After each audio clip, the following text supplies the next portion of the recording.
Whether it's for pride or some long shot hopes for the postseason, the Colts need to show up today and handle their business against the Titans. Let's get to it.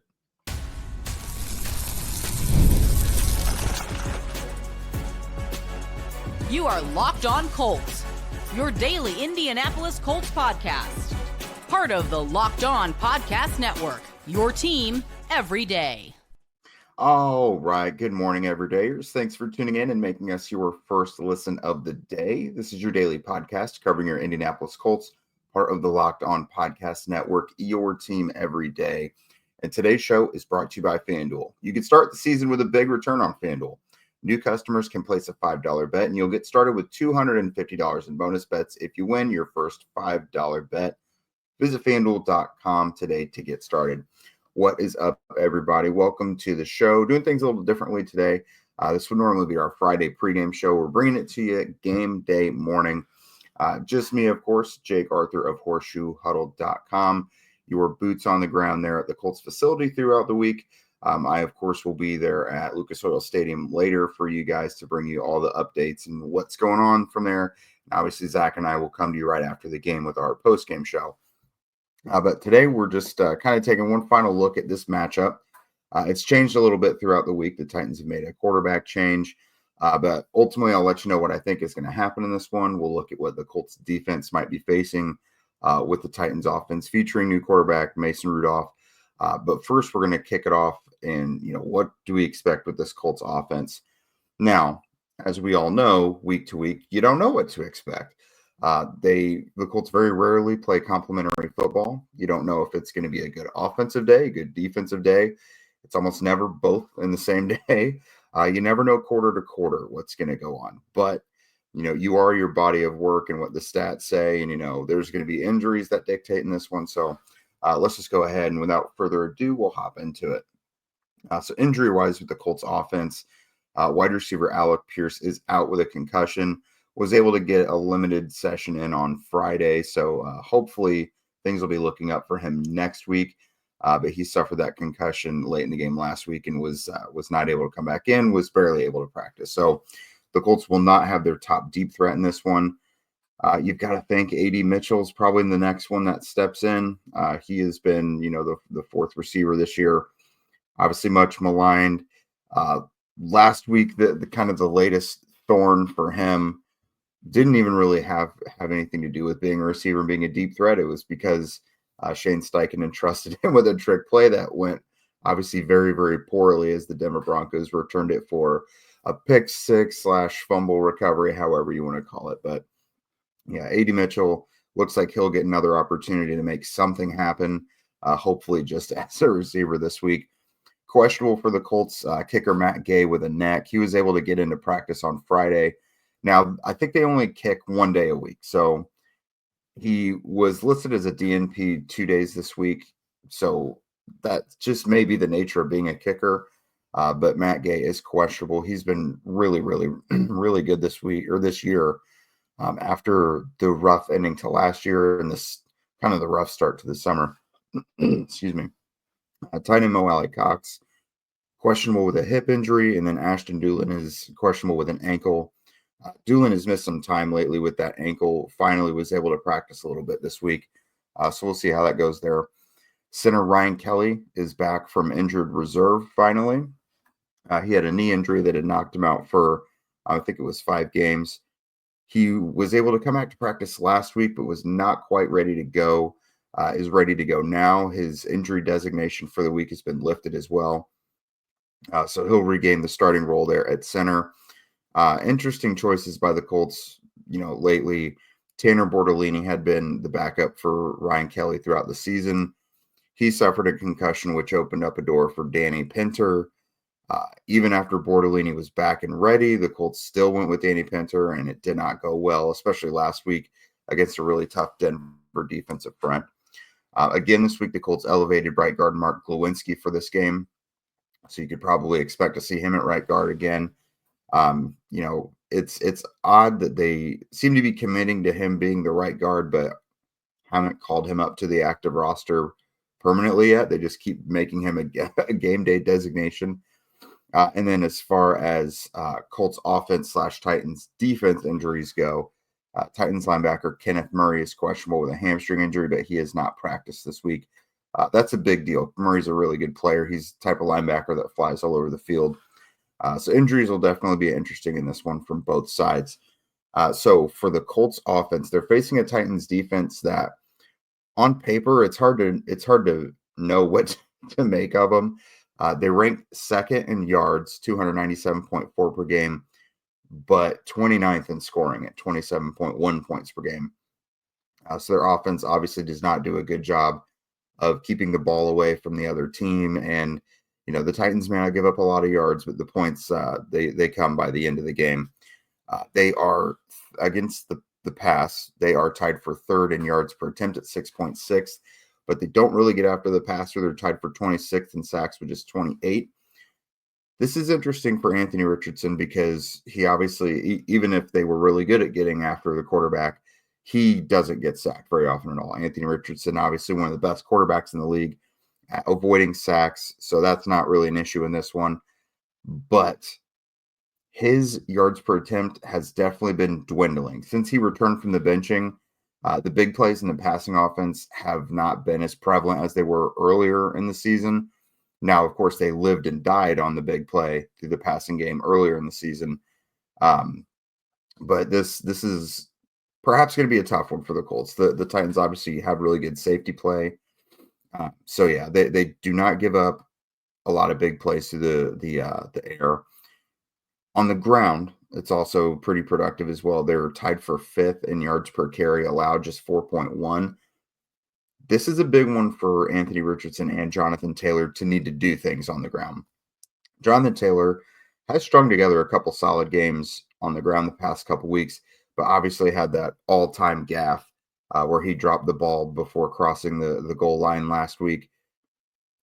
No one's really besmirching his name if not for that, because otherwise it was a really good game. 100-yard game, would have had the 41-yard touchdown. So Taylor, outside of that awful play, has been on a little bit of a roll lately and historically hasn't done well against the Titans. So Anthony Richardson, Jonathan Taylor, what can they do as a tandem against a really tough Titans defense, no matter how you cut it against on the ground and through the air? Not a lot of big plays through the air. And also they don't give you a lot of room to work with up the middle. Obviously, Jeffrey Simmons, one of the preeminent defenders in the National Football League. That makes a lot of sense. Now, the Colts have struggled at times to get to the red zone. I think it was last week, just one trip to the red zone. But if they get there, the Titans defense ranks 28th in red zone defense. So if they allow you in the red zone, they're probably going to give up a touchdown. That'll be big because historically, Anthony Richardson, especially in this back half of the season, since he's returned from his benching, and Jonathan Taylor, they are both highly effective in the red zone. If you've got both of those guys, one of them's probably getting in the end zone. So if you can get there, you're probably going to score a touchdown in this one. So overall, how this one looks offensively for the Colts, hopefully Anthony Richardson can find some sort of, bridge the gap between, the peaks and valleys. Since returning from the benching, I thought last week was the only bad game he's had. Obviously, he had the 2 game-winning drives in fourth quarters. The stats were not good. Like, his stats since coming back are bad, just kind of like they were throughout the season. But I think we can all acknowledge, like, it looks better on the field. The product does, even though the stats aren't there. Obviously, guys have to show up and catch the ball, be in the right places where they're supposed to, things like that. So we'll see how that goes. I think the Colts need to try and establish the run. Kenneth Murray being perhaps not able to play in this one, I think, is a big deal. We'll see if they can get any big plays in the passing game. The recipe certainly isn't helpful for that, with Alec Pierce being out and having to rely on A.D. Mitchell. Josh Downs being there is certainly helpful. We'll see what Michael Pittman Jr. can do. Obviously, you don't know week to week what he's going to be able to give you because of the back. So hopefully the offensive line can play better, because they were pretty bad last week with Danny Pinter and Mark Lewinsky right next to each other. But Ryan Kelly will be back and healthy.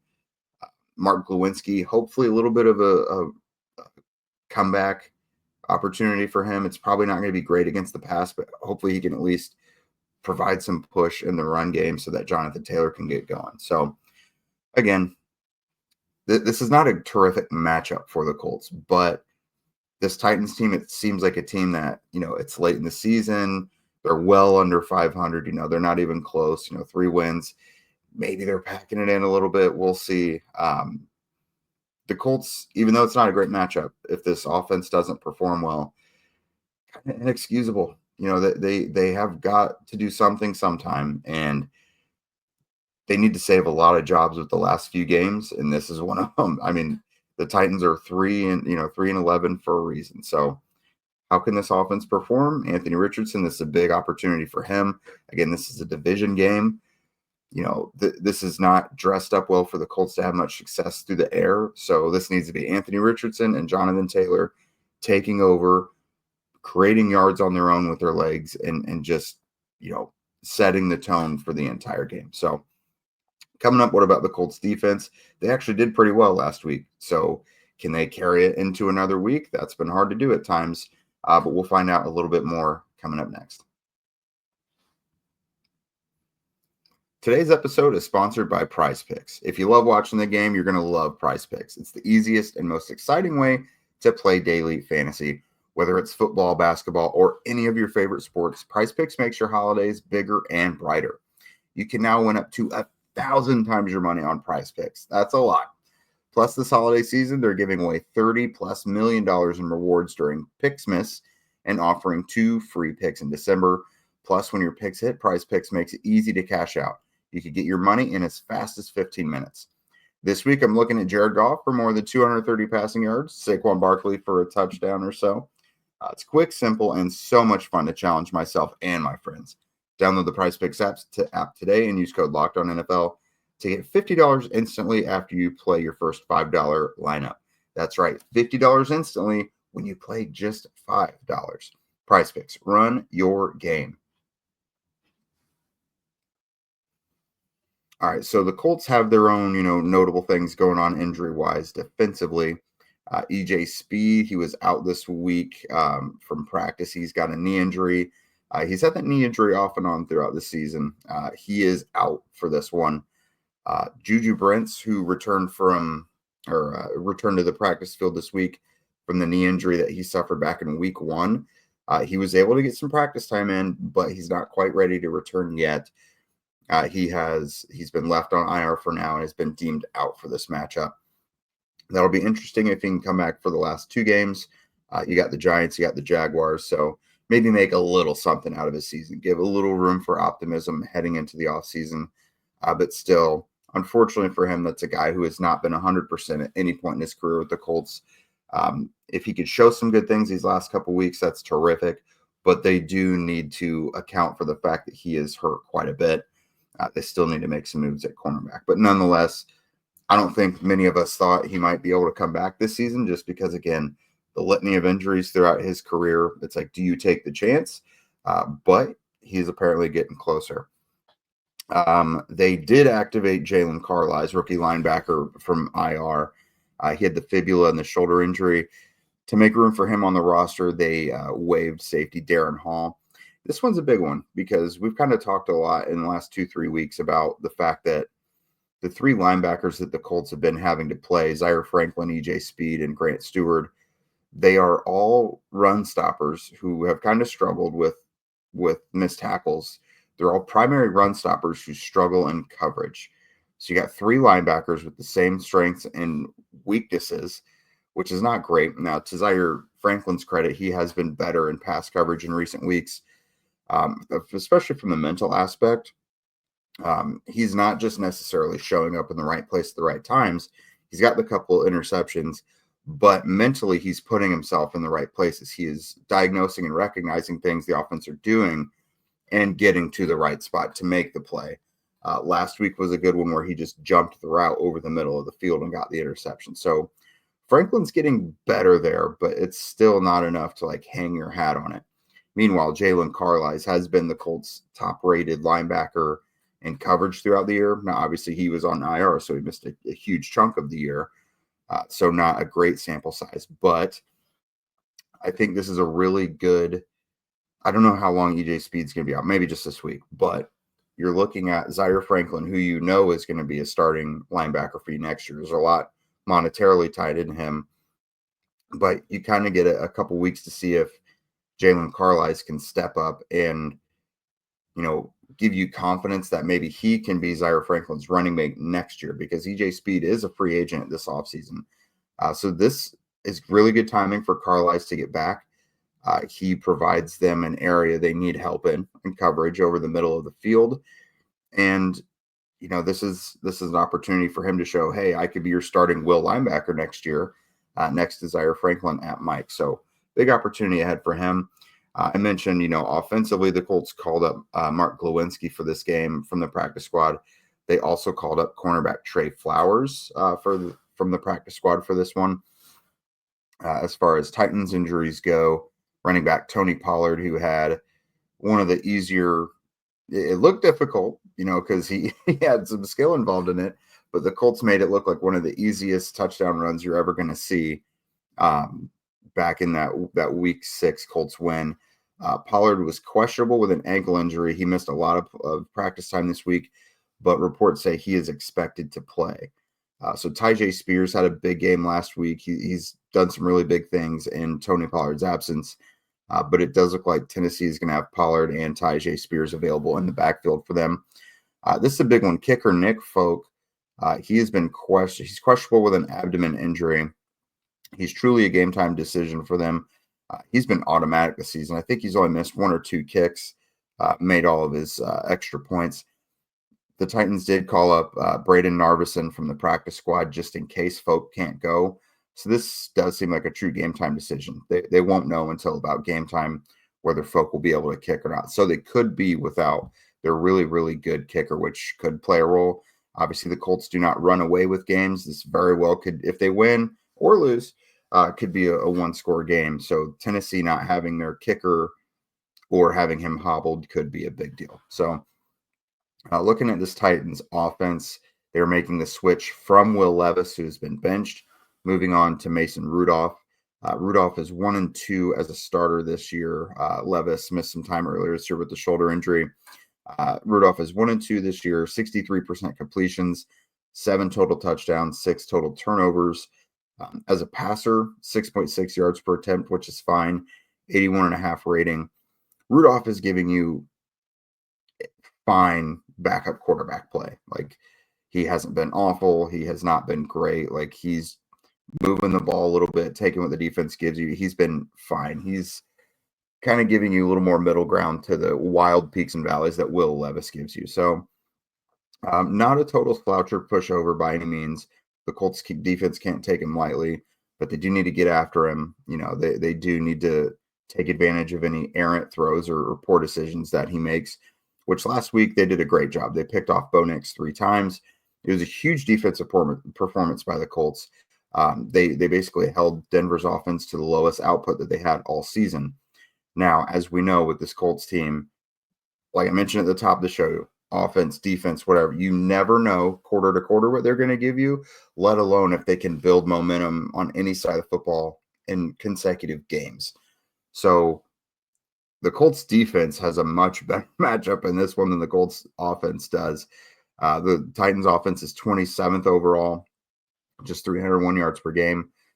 They're also 27th in scoring, just 18.1 points per game. They give up a lot of sacks. They're near the bottom 5. They're 27th. They've given up 46. And they're second to last in interceptions with 17. Obviously, Will Levis is a big factor in these things. So Mason Rudolph maybe, again, smooths things out a little bit, but he's not been without fault because, like I mentioned, he has 6 of his own turnovers this year. Tennessee is also 22nd on third downs, just 36.6%. 25th in red zone, scoring at 52.6%, and they're dead last in turnovers. So this offense is bad. Their best factors, they're middle of the road. Running the ball, they're middle of the road. They're an average run team. Obviously, the Colts made them look much better than that in the Week 6 matchup. But if the Colts defense doesn't step up at home at Lucas Oil Stadium, build some momentum from last week against a much, much, much better offense in the Denver Broncos, I just won't know. I won't know what to tell you. Okay, this kind of comes back to the basics again. Like I hate to sound coach speaky, but when the Colts defense has been bad this year, it's been kind of a breakdown in fundamentals, not wrapping up and tackling, not being able to get off blocks, overrunning in pursuit, taking poor angles. It's been stuff that coaches makes them pull their hair out. Gus Bradley doesn't have any hair, but if he had hair, he'd be pulling it out at some of just the lack of execution that the Colts defense has had in these matchups, notably the week 6 matchup, which they could have easily lost if not for some heroics from Joe Flacco and Michael Pittman Jr. So this one, I'm looking for the Colts defense to just take care of business. Again, they have the better line than the Titans offensive line. Get after Mason Rudolph. I mean, he's not a mobile quarterback by any means. He could pick up a second and 2, second and 3 if he needs to, whatever. But that's a guy who you can bring him down. Again, the Titans give up a lot of sacks. They turn the ball over a lot. They're okay at running the ball, even though Tyjae Spears and obviously Tony Pollard have had their positive moments, but they're not productive as passers. Without Will Levis, they're probably going to lose a good amount of the explosive element of their passing offense. So by no means can you let this offense push you around. I don't know that it's capable of pushing you around. The run game can be pretty effective, but if you miss tackles and you let Pollard and Spears, kill you over the middle between the tackles, and then you let Mason Rudolph have play action opportunities based off of that, then that would be totally that wouldn't even be the Titans winning. That would be the Colts laying over and dying and allowing the Titans to beat them. So play with a little pride today.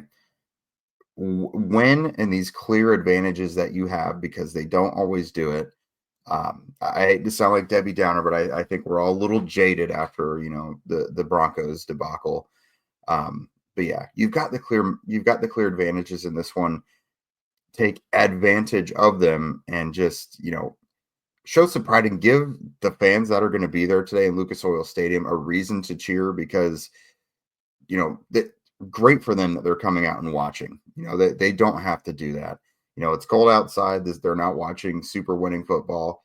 Give them something to be happy about. So coming up next, what's the final verdict? Are the Colts going to win this one? What do we think is going to happen? We'll get to that in a moment. The NFL playoffs are almost here, but it's not too late to get in on the regular season action with FanDuel, America's #1 sportsbook. Because right now, new customers can finish the season strong with $250 in bonus bets if your first $5 bet wins. FanDuel has so many ways for you to pick up the W. Personally, I love betting on which players will score a touchdown, how many points each team will score. It's thrilling when you actually hit. So in this game, FanDuel has the Colts as 3.5-point favorites with a total point over under of 42.5. What do I think will happen? We'll get to that here in just a moment. But as for you, just visit FanDuel.com to join today. And that's FanDuel.com for your chance at $250 in bonus bets. Make every moment more with FanDuel, an official sportsbook partner of the NFL. All right, guys. So what do we think is going to happen? Flood the comments now with your score predictions. We're not going to talk about playoffs because I think it's a lot needs to happen. The Colts need to win out, and they need a ton of help. They need a ton of Christmas gifts, so to speak. But no, so I reluctantly will give the Colts the win here. I have them going 21-13. I think on paper, you guys know me. I'm willing to be a lot more optimistic on my score predictions for them. I'm willing to give them, upper 20s, and that they can hold opponents to, under 15, 16 points. I do have them winning 21-18 again. I think they could score even more. They could score 24, 27, 28 points. But I'm going to cap them at 21 here. I do think Anthony Richardson and Jonathan Taylor bounce back. Anthony needs his pass catchers to do the right thing. Now, it's not all on him, but with how downfield based they are, it's not a passing offense that is rhythmic and, keeps the chains moving or anything like that. That's not how the passing offense this one works. It's totally based on chemistry downfield beyond the sticks between the quarterback and the pass catchers, and it's just often not there. I do think Josh Downs plays an important role in this one, of course. Hopefully, fingers crossed. They really needed him in this one. So Josh Downs bounced back. Anthony Richardson bounces back. Jonathan Taylor, let's give him another 100-yard game. Again, he doesn't normally do very well against the Tennessee Titans, but I'm going to give him another 100-yard game. I'll give him a touchdown or two as well. Have him scoring 3 touchdowns. Obviously, we'll give him 1 or 2 of those. So the Colts win. The defense does enough against the Titans offense. They clearly are the better unit there. It's just, do they show up and perform well or not? I say they're going to do it. So, again, everybody, comments, what do you think? Who's going to win? Stay tuned with us after the game. Obviously, Zach and I will be live with you afterwards. I'll be down on the field after the game, giving you my quick report, and then we'll get a full-length episode for you. Follow along on Twitter or, throughout the day for live updates. And, after this, thank you for making us your first listen of the day. After this, go find Locked On NFL. First, you're going to get the madman Tyler Rowland, who kicks off your morning with a double shot of NFL espresso, and then stop by the barbershop with Tony Wiggins for some real NFL talk. Find Locked On NFL on YouTube or wherever you listen to podcasts. Remember, if you want to become a Locked On Colts insider and chat with us directly, get the inside scoop from the locker room, from the press box, from the facility throughout the week, then follow the link in our show notes. If you don't already, please follow at Locked On Colts, at Jake Arthur NFL, and at Zach Hicks2 on Twitter. We're also on TikTok and Instagram. And please remember to subscribe on YouTube and wherever you listen to podcasts. We would love those 5-star ratings and reviews as well. Those are very helpful for us. Help us get into the offseason strong here in the next few weeks. And with that, you guys have a great day. Go Colts. And remember, we will be with you after the game.